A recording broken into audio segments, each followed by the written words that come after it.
paz do Senhor, querido irmão, querida irmã, com a graça de Cristo Jesus, estamos aqui mais uma vez reunidos para meditar na Santa Escritura, na Palavra de Deus, no propósito de Deus para a nossa vida. E que bom que você está conosco neste momento, e desde já eu te peço que você esteja com o seu coração aberto, com seus ouvidos atentos, que você agora se desfaça de qualquer distração, mesmo na sua casa, na sua residência, ou onde quer que você esteja nos ouvindo, que o seu pensamento esteja elevado a Deus nesse instante. E eu quero te convidar a orar comigo neste momento, clamando pela misericórdia de Cristo, para que Ele nos revele a sua vontade. Vamos orar. Pai querido, Pai de amor, muito obrigado por esse instante precioso, onde estamos na Tua presença, com o propósito, Pai, de ouvir o Teu querer para as nossas vidas, a Tua orientação para o nosso procedimento. Fala conosco e dá-nos também compreensão, entendimento, clareza, e que o Senhor também nos ajude, Pai, a ter um coração disposto a Te obedecer, mesmo naquilo que nem sempre é o que nos agrada, o que gostaríamos de ouvir, mas vindo da Sua parte, sabemos, Pai de amor, que é fruto do Teu amor por nós, da Tua vontade perfeita, para que possamos caminhar em caminhos planos, ó Pai. Assim, pedimos que o Senhor fale conosco, nos dê clareza e, pelo poder do Teu Espírito Santo, nos dê também a capacidade de Te obedecer. Oramos assim no nome de Cristo Jesus. Amém e amém. Queridos, nós estamos numa série de pregações no livro do profeta Malaquias, falando sobre a denúncia que ele tem feito contra o povo daquela época, mas também que tem implicações para nós. E hoje nós vamos falar sobre o tema, como é que te roubamos? E eu quero, para tanto, te convidar a abrir a sua Bíblia em Malaquias, capítulo 3, versículos 6 a 12, ou acompanhar o texto que está na sua tela, que diz assim: De fato, eu, o Senhor, não mudo. Por isso, vocês, descendentes de Jacó, não foram destruídos. Desde o tempo dos seus antepassados, vocês se desviaram dos meus decretos e não os obedeceram. Voltem para mim, e eu voltarei para vocês, diz o Senhor dos Exércitos. Mas vocês perguntam, como voltaremos? Pode um homem roubar de Deus? Contudo, vocês estão me roubando. E ainda perguntam, como é que te roubamos? Nos dízimos e nas ofertas. Vocês estão debaixo de grande maldição, porque estão me roubando. A nação toda está me roubando. Tragam o dízimo todo ao depósito do templo, para que haja alimento em minha casa. Ponham-me à prova, diz o Senhor dos Exércitos, e vejam se não vou abrir as comportas dos céus e derramar sobre vocês tantas bênçãos que nem terão onde guardá-las. Impedirei que pragas devorem suas colheitas, e as videiras nos campos não perderão o seu fruto, diz o Senhor dos Exércitos. Então todas as nações os chamarão felizes, porque a terra de vocês será maravilhosa, diz o Senhor dos Exércitos. Queridos, como nós dissemos no início, nessa série de mensagens de Malaquias ao povo de Israel, o Senhor faz, através do seu profeta, uma denúncia, várias denúncias contra a frieza espiritual daquela nação, que deveria estar grata ao Senhor pelo retorno, que deveria estar celebrando o culto a Deus com alegria, né, com gratidão, mas o que acontece é que, na verdade, toda a nação estava experimentando uma frieza espiritual, em especial os sacerdotes. O Senhor dá uma séria advertência contra os sacerdotes, contra aqueles que eram responsáveis pelo culto a Deus, né? E nesse texto em especial, o profeta está denunciando o roubo do povo com Deus, ou seja, o povo estava cometendo roubo contra Deus. No versículo 8, diz assim, pode um homem roubar de Deus? Contudo, vocês estão me roubando. Então o Senhor faz a pergunta, será que isso é possível? É possível roubar a Deus? Era algo que provavelmente eles achavam que era impossível, mas Deus diz, sim, vocês estão me roubando. E a pergunta que o povo faz, sempre nós vemos que Deus faz uma afirmação e o povo faz uma pergunta cínica, como se não soubesse de nada, né? E a pergunta que o povo faz é, como é que te roubamos? Como temos roubado a Deus? E essa é a pergunta, será que nós também não podemos cometer o mesmo erro hoje? Será que também não há em nós alguma atitude errada, assim como a nação de Israel, e até mesmo sem percebermos, não podemos estar nós roubando a Deus? É uma pergunta séria, que demanda de nós uma séria reflexão, né? Uma reflexão muito comprometida, muito honesta a nosso respeito, porque a resposta a essa pergunta é muito séria também e tem implicações muito grave para as nossas vidas, né? Então, vamos meditar na palavra do Senhor. A primeira coisa que Deus diz, que como eles estavam roubando, como o povo estava roubando a Deus, era nos dízimos e nas ofertas. Nos dízimos e nas ofertas. A verdade é que a palavra nos mostra que o povo estava sendo infiel em recolher os dízimos e ofertas. Essa era a advertência do profeta Malaquias contra a nação de Israel daquela época, porque eles não estavam mais fazendo isso. Aquilo que era um mandamento de Deus e que deveria ser feito com frequência, estava sendo realizado apenas de forma esporádica, e aquilo que deveria ser dízimos e ofertas, estavam se tornando esmolas. Mas olha que Levíticos, capítulo 27, versículo 30, nos mostra Deus instituindo o dízimo. Diz assim: todos os dízimos da terra, seja dos cereais, seja das frutas das árvores, pertencem ao Senhor, são consagrados ao Senhor. Observe que esse texto ele fala de uma linguagem mais agrária, porque naquela época era muito comum as pessoas levarem o dízimo na forma de produto, não na forma de dinheiro, né? Levavam na forma de cereais, vinho, azeite, frutos, animais. Era uma comunidade agrária. Então, era muito, muito comum se fazer isso. E quando as pessoas não poderiam, por causa da distância com o templo, em Deuteronômio, a palavra nos mostra que eles deveriam, então, trocar por ouro, por prata, né, e levar ao templo para ali apresentar ao Senhor. Mas o que essa linguagem, na verdade, está nos dizendo é que do fruto de todo o trabalho do homem, do ser humano, a 10ª parte, 10%, daí vem a palavra dízimo, deveria ser consagrado ao Senhor, deveria ser levado na presença do Senhor, deveria ser levado ao templo de Deus, o lugar ali onde era celebrado o nome do Senhor e onde havia também o culto a Deus, né? Mas você já se perguntou, por que Deus ordenou dízimos e ofertas? Querido, querida, Deus ordenou para manter a sua obra. Entenda uma coisa, Deus não precisa do nosso dinheiro, porque a palavra diz que Ele é dono do ouro e da prata. Mas a obra de Deus ela é mantida, sim, através dos nossos dízimos e ofertas. Então, Deus instituiu o dízimo não para Ele, mas para a manutenção da sua obra. Olha só o que Deuteronômio 14, 29 nos diz. Para que os levitas, que não possuem propriedade nem herança, e os estrangeiros, os órfãos e as viúvas, que vivem na sua cidade, venham comer e saciar-se, e para que o Senhor, o seu Deus, o abençoe em todo o trabalho das suas mãos. Queridos, nós vemos aqui duas questões do porquê Deus instituiu o dízimo, para dois objetivos bem claros, melhor dizendo. Primeiro, para a manutenção do serviço do templo, especialmente para o sustento dos sacerdotes e dos levitas. Diferente de todo o restante da nação, quando Israel entrou em Canaã, os levitas, que era o grupo que compunham os responsáveis pelo culto a Deus, pelo serviço do templo, eles não tinham herança, eles não tinham uma propriedade, porque Deus instituiu que eles seriam mantidos através dos dízimos e das ofertas. Eles recebiam e eram mantidos por Deus através dos dízimos e das ofertas, diferente do restante do povo, que tinha sua propriedade, que tinha a possibilidade de trabalhar, que tinha a possibilidade de plantar e colher. Vamos entender aqui novamente que era uma sociedade essencialmente agrária, né? Então, era também para a manutenção do serviço do templo, né? Porque eles não tinham esta herança.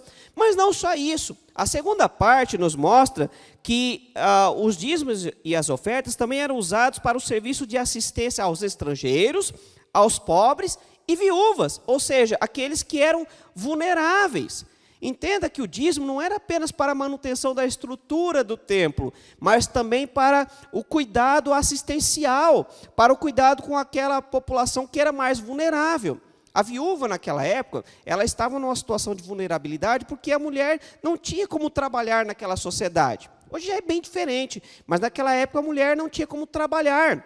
Então, ela era vulnerável quando ela ficava sem o seu marido, e especialmente quando ela não tinha filhos. O estrangeiro também, por não ter terra própria, muitas vezes ele se via numa situação difícil, né? E o pobre, como o nome já fala, né? Já está naturalmente em situação de vulnerabilidade, porque não tinha renda própria. E nós vemos, aliás, que em todo o Antigo Testamento, especialmente no Pentateuco, que são os primeiros 5 livros da Bíblia, todo um cuidado de Deus para com as pessoas vulneráveis. Toda uma série de leis que Deus instituiu para que essas pessoas não estivessem desassistidas, para que não fossem abandonadas, né, para com o povo. Então, o dízimo e oferta, querido, ao contrário do que muitas pessoas pensam, não eram apenas para a manutenção do templo, mas também para o cuidado de uma população carente. Ainda hoje, os dízimos e as ofertas têm também o mesmo valor, o mesmo objetivo, né, para manter a igreja, os pastores, os funcionários, a estrutura da igreja, né? Porque tudo isso custa dinheiro, né? E é necessário também para a expansão de novas igrejas, né? É também usado para promover o cuidado social. Querido, talvez você não saiba, mas muitas igrejas são responsáveis por distribuição de alimentos, casas de recuperação para pessoas que são dependentes químicas, né? Tanto de entorpecentes quanto de álcool, projetos sociais, albergues.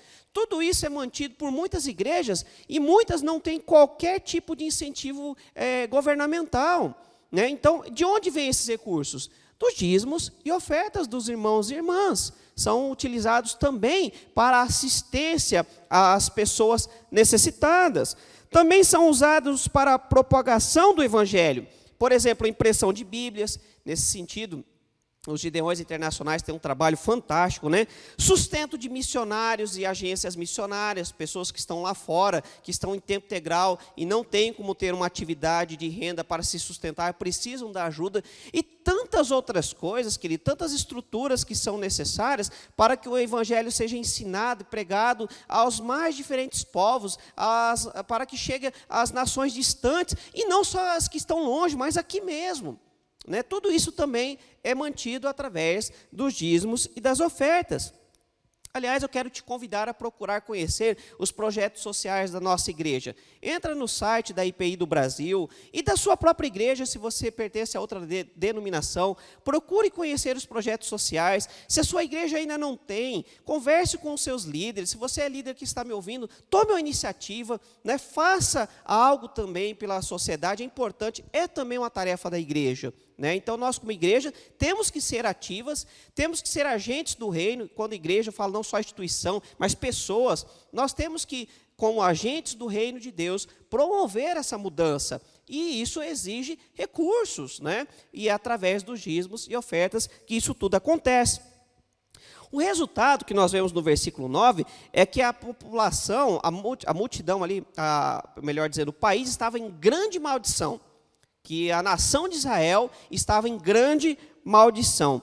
Grande maldição sobre o povo de Israel no passado, mas também sobre nós nos dias de hoje, quando nós retemos os nossos dízimos e ofertas. Porque reter os dízimos e ofertas seria, naquela época, e é ainda hoje, cometer injustiça espiritual e social.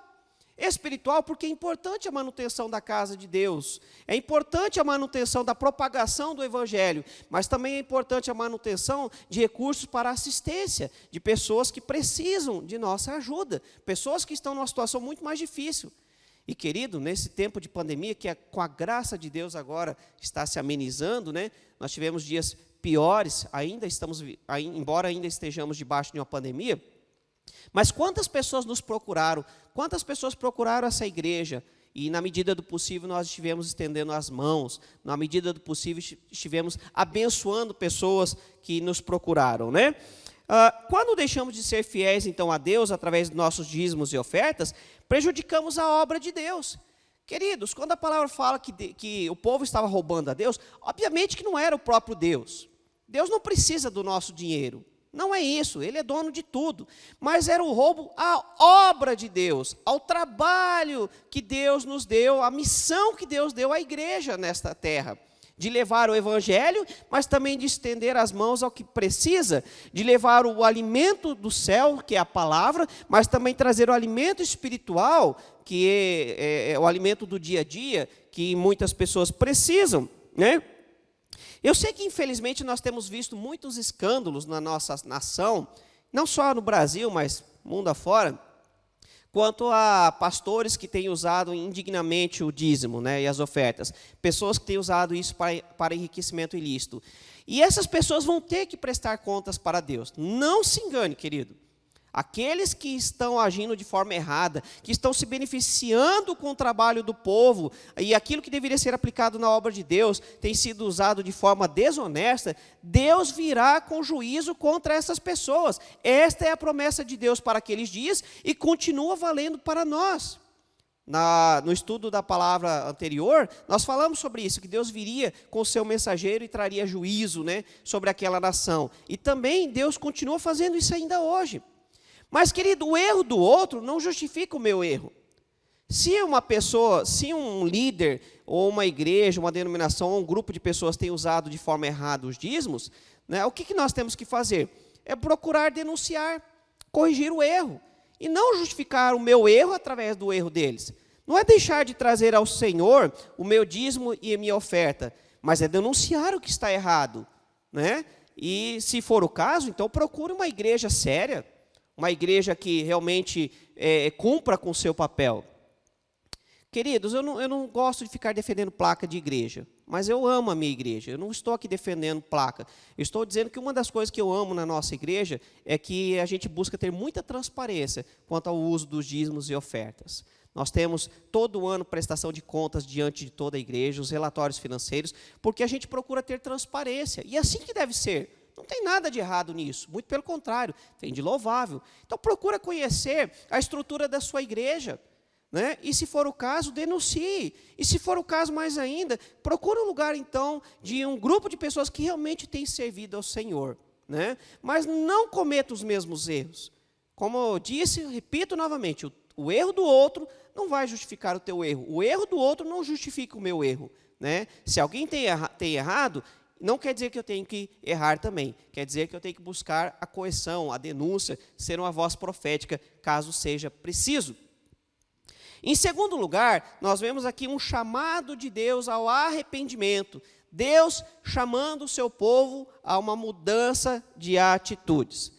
Deus está sempre chamando o seu povo ao arrependimento. Aliás, a mensagem da palavra de Deus, a Bíblia como um todo, é um convite à mudança, ao arrependimento, né?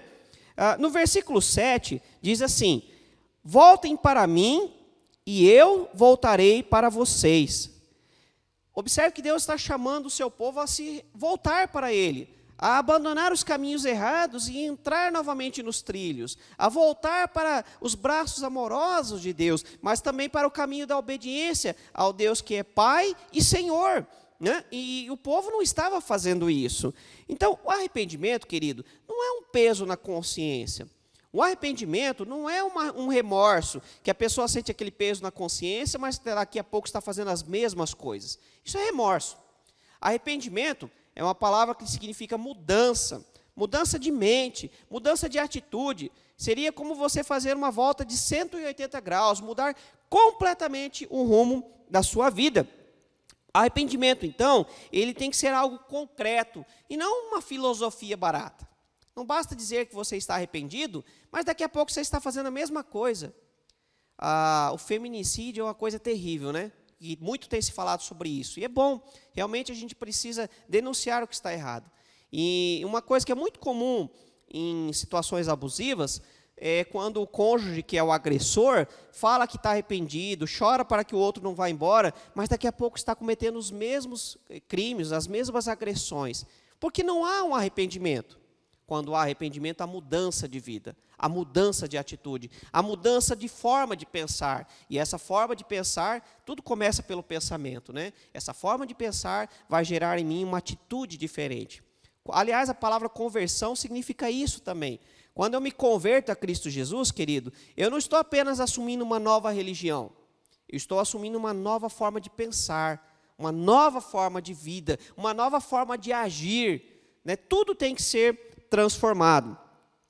O desafio de Deus, então, ao povo é que parassem de reter os dízimos e ofertas. Que Deus está falando para eles: mudem de atitude, Para com esse lenga-lenga, essa conversinha mole, de que me amam, mas não mostram com atitudes, de que dizem que me servem, mas estão retendo os dízimos e ofertas, que devem servir para a manutenção do culto, mas também para a manutenção da assistência social àqueles que necessitam. Só assim, os levitas poderiam então realizar com eficiência o seu ministério espiritual e social. Quando o povo parasse de roubar a Deus nos dízimos e ofertas, os levitas poderiam então fazer o seu papel, poderiam cumprir o seu ministério. E é diferente nos dias de hoje? Não. Quando o povo de Deus é fiel nos seus dízimos e ofertas, os líderes da igreja têm condições de promover a pregação do evangelho em diversos lugares, enviando missionários a outras nações, ou até mesmo sustentando evangelistas para pregar nos diferentes cantos da cidade, os diferentes ministérios da igreja, mas também de levar o alimento ao que precisa, o agasalho ao que está com frio, né? De promover a sua função. E nós vivemos num mundo que precisa de recursos financeiros. Como dizemos, o roubar a Deus não é roubar a Deus literalmente, mas é atrapalhar a obra de Deus, impedir que a obra de Deus aconteça nesta terra. E essa é uma tarefa nossa, é um dever meu e seu. Mas, querido, se não fosse bastante Deus nos amar, Ele demonstra o seu amor constantemente por nós. E Deus ele está sempre disposto a recompensar aqueles que são obedientes. Deus está sempre disposto a abençoar a vida daqueles que obedecem à sua voz. Se o povo estava debaixo de grande maldição, que nós vimos no versículo 9, Deus ele está disposto a abençoar grandemente a fidelidade daqueles que o obedecerem.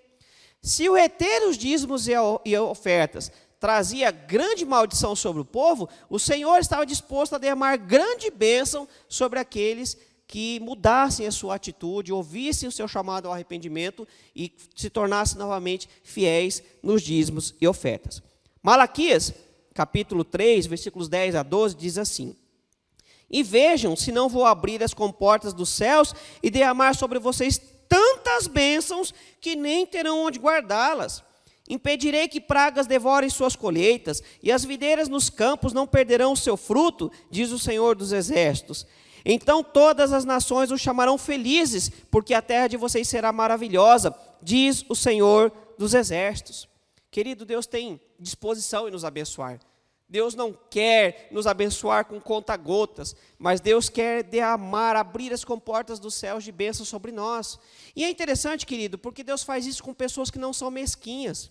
Porque Ele sabe que elas não vão se prender a isso, porque elas sabem que a bênção vai gerar, Ele sabe que a bênção vai gerar gratidão no coração dessas pessoas, e não torná-las escravas das riquezas. Aliás, e não somente isso, mas por que Deus derrama tanto sobre as pessoas que são fiéis? Porque esse tanto a mais vai servir para abençoar outras pessoas ainda mais. Quanto mais eu abençoo, mais eu sou abençoado. E aí a palavra diz que Deus vai derramar tantas bênçãos que não podemos guardá-las. Porque Deus não quer que a gente fique guardando, querido. Deus quer que a gente compartilhe. Especialmente a bênção do Evangelho. Tem pessoas que estão sendo tão abençoadas com a palavra de Deus e ficam retendo, ao invés de compartilhar a fé com outros, né? Mas também dos recursos financeiros. Às vezes Deus quer te abençoar grandemente, para que você possa abençoar outras pessoas. Mas se você é mesquinho, se você quer tudo só para si, se você quer fazer que nem um homem louco da parábola que Jesus propõe, não, eu tive uma grande colheita, agora vou construir celeiros enormes e vou curtir a vida, vou me aposentar, vou viver de uma forma luxuosa, né, ao invés de compartilhar com os outros que estavam ao seu redor, querido, não tem como Deus te abençoar então, porque Deus não vai fazer nada que o afaste da presença dEle. Você acha que Deus vai te dar alguma coisa que vai fazer com que você se afaste dos braços de amor dEle? Então, às vezes, Deus precisa deixar de te abençoar por causa do coração mesquinho. Agora, quem tem um coração aberto, um coração que se alegra em ajudar os outros, esse Deus tem imenso prazer em abençoar, porque Ele sabe que não vai reter a bênção na vida do outro. E Deus quer mesmo, querido, derramar tantas bênçãos que você não tem onde guardá-las. Sabe quando você ganha alguma coisa de uma outra pessoa e é tanto que você tem que compartilhar porque senão estraga? Quando meus pais moravam na mesma cidade que eu, e a gente comprava teve uma época que os meus sogros também moravam na mesma cidade, e a gente comprava uma melancia era muito grande, e estraga rápido. A gente tinha que partir aquela melancia em dois pedaços, às vezes em 4, e compartilhar com outras pessoas para não estragar.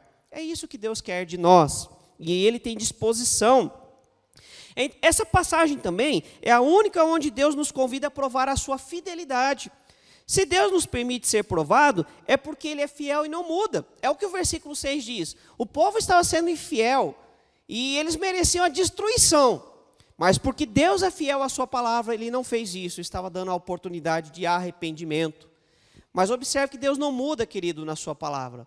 Ele disse que abençoaria a nação de Israel. E assim Ele estava agindo, mesmo quando Ele precisava ser mais duro, né? E Deus, Ele se permite ser provado nessa questão, porque Deus não vai falhar conosco. Sabe o que Deus está falando? Pode provar, eu vou mostrar para vocês, eu vou honrar a minha palavra. E Deus tem condições e capacidade de honrar a sua palavra, né? Então não precisa duvidar da bênção de Deus, apenas confie no que Deus nos diz.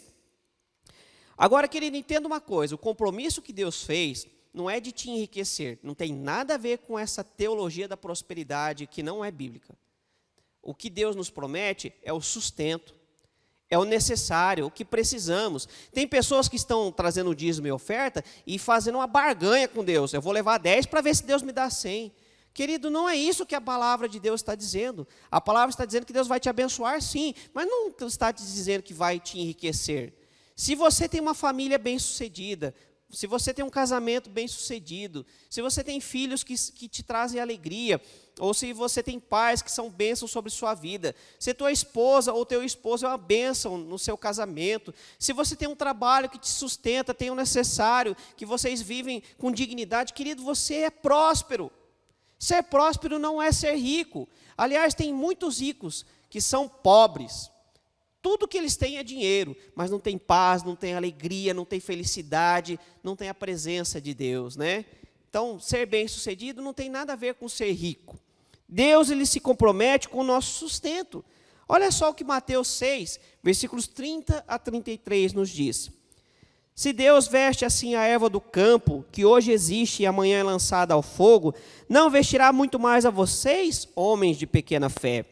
Portanto, não se preocupem dizendo que vamos comer, ou que vamos beber, ou que vamos vestir, pois os pagãos é que correm atrás dessas coisas, mas o Pai Celestial sabe que vocês precisam delas. Busquem, pois, em primeiro lugar o reino de Deus e a sua justiça, e todas essas coisas lhes serão acrescentadas. Queridos, quando nós buscamos a presença de Deus, a justiça do reino de Deus, o padrão de vida do reino de Deus, Ele acrescenta as outras coisas. Você não tem que ficar correndo atrás de bênção. É a bênção de Deus que vai te perseguir. É a bênção de Deus que vai te acompanhar onde você estiver. A questão não é se você está numa terra fértil ou num deserto. Porque Ló decidiu ir para uma terra muito fértil. E só sobrou para Abraão o restante. Mas com quem que a bênção foi? Com Abraão. E Abraão continuou prosperando, mesmo que não era numa região tão fértil. Porque, querido, quando nós estamos debaixo da bênção do Senhor, Ele faz o deserto florescer. Você não é questão dos recursos que você tem, mas é na mão de quem você coloca os recursos que você possui. E Deus pode multiplicá-los. Então, apenas preocupe-se em servir a Deus com integridade, e Ele se preocupará contigo. Mesmo nós que muitas vezes somos acometidos pela incredulidade por causa da nossa pequena fé, o Senhor está dizendo que Ele vai cuidar de nós. Ele cuida do lírio do campo, a florzinha, né? Se você já deu um buquê de flores para sua amada, né? Fica aí a dica, né? E por mais que tenha sido lindo, e por mais que foi um presente até às vezes caro, porque foi aquela coisa linda e maravilhosa, não dá uma semana aquele vaso de flores está murcho, morto. É assim, por mais belo que seja. E Deus está falando, se Ele faz isso, cuida com tanto carinho, e faz algo tão belo como a flor do campo, que logo seca, murcha e deixa de existir, quanto mais conosco, querido, que Ele nos ama tanto, que foi capaz de dar a vida do seu próprio Filho, para que nós tivéssemos redenção e salvação. Então, para de se preocupar com essas coisas, coloca nos pés do Senhor. Para de achar que retendo o dízimo, você vai ter o que precisa. E confie no Senhor. O teu sustento vem de Deus. A tua bênção vem de Deus. Você precisa trabalhar sim, você precisa fazer a tua parte. Mas se você estiver nos caminhos do Senhor, confiando, Ele vai prover todo o necessário. Especialmente nesse tempo de pandemia, querido, onde muitas pessoas estão desesperadas. Apegue-se a Deus. Ele é o teu sustento. Eu quero concluir dizendo para você descansar na provisão e na fidelidade de Deus, querido. Ele nunca muda de opinião. É isso que a palavra nos diz. Ele não volta atrás de sua promessa fiel. E Ele prometeu cuidar daqueles que são seus, daqueles que são de fato seus filhos, daqueles que lhe permitem ser seu Senhor, daqueles que obedecem a sua palavra. Então, querido, seja fiel a Deus, não apenas nos dízimos e ofertas. Eu não quero fechar só nessa questão, nesse caso que nós estamos falando especificamente disso, mas em tudo. Seja fiel a Deus no seu procedimento, no seu falar, na sua fé, em toda a sua vida. Seja fiel a Deus. E se você tem sido infiel a Deus, arrependa-se hoje, mude de atitude, não se deixe levar apenas por um emocionalismo, que depois dessa mensagem nada vai causar de mudança na sua vida, mas decida hoje mudar de atitude, não apenas nos dízimos e ofertas, mas em tudo. Se você não tem sido fiel a Deus, comece a ser fiel, arrependa-se, peça perdão a Deus, peça fortalecimento de Deus para mudar de vida, mas mude, não fique apenas no discurso. Mude de atitude e confie no amor leal de Deus. Ele nos perdoa de todo pecado e nos ajuda a mudar de vida. Vamos orar? Feche seus olhos. Pai querido, Pai de amor, obrigado pela Tua palavra, que mesmo quando é dura, ela é marcada pelo Teu amor para conosco, porque o Senhor quer o melhor. E a prova disso é que o Senhor enviou o Seu Filho naquela cruz. O Senhor proveu a nossa salvação. E se o Senhor proveu a nossa salvação, que custou a vida do seu Filho amado, que era sangue inocente, quanto mais o Senhor não nos proverá no dia a dia. Eu sei que as lutas, as circunstâncias da vida nos assustam, porque muitas vezes somos homens de pequena fé, mas nos ensina a confiar em Ti, na Tua provisão, porque o Senhor é o Deus que tem imenso prazer em derramar chuvas de bênção sobre aqueles que Te amam, que Te obedecem. Ensina-nos a ter as prioridades certas, ó Pai, a não reter as bênçãos que o Senhor tem nos dado, a ajudar, a abençoar outras pessoas, a sermos fiéis não apenas nos nossos dízimos e ofertas, mas em toda a nossa vida. Assim nós oramos, ó Pai, assim nós te pedimos, no nome de Cristo Jesus. Amém e amém.